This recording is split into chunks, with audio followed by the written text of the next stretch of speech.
Truth or dare? Truth. May nagustuhan ka na ba sa circle of friends mo?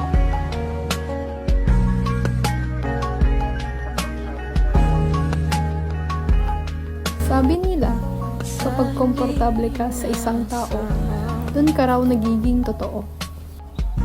Pero what if, doon ka rin unang ma-fall?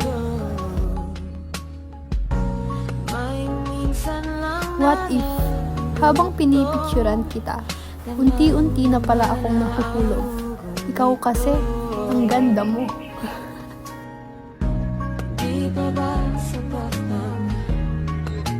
Yung kahit halata na, friends lang talaga, aray ko.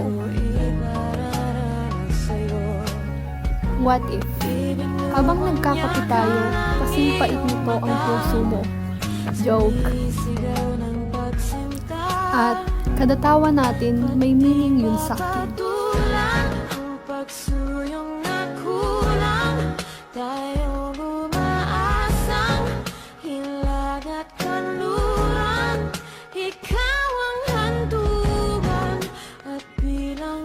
What if, kada sapakan natin, deep inside, kinikilig ako.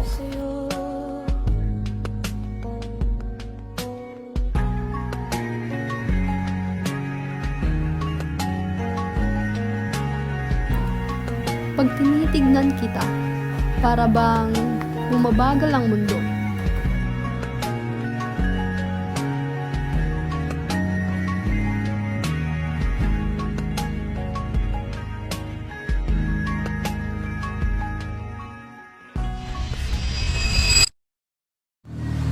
Jess?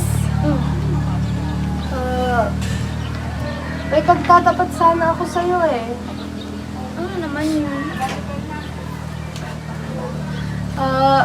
Kasi alam kong mahalaga sa'yo yung pagkakaibigan natin.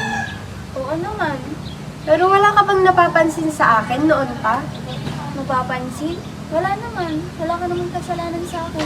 Hindi naman sa kasalanan, pero ano kasi hindi ko rin may naiintindihan yung nararamdaman ko eh. Kasi, Jess, gusto kita matagal na. Jess.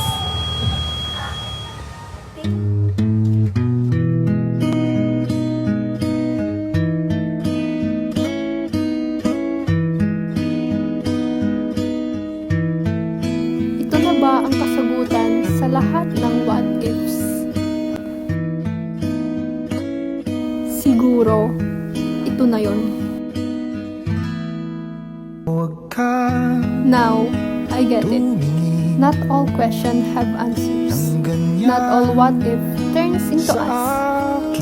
Ngayon, magkasama pa rin kami. May boundaries nga lang. Ang sakla.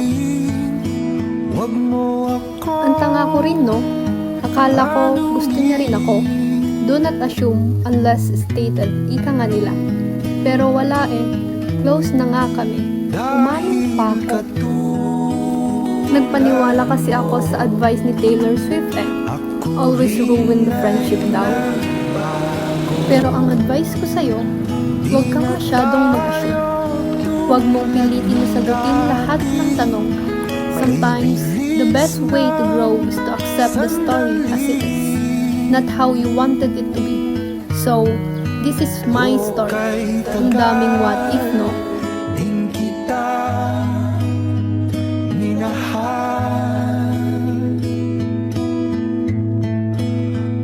Kay taga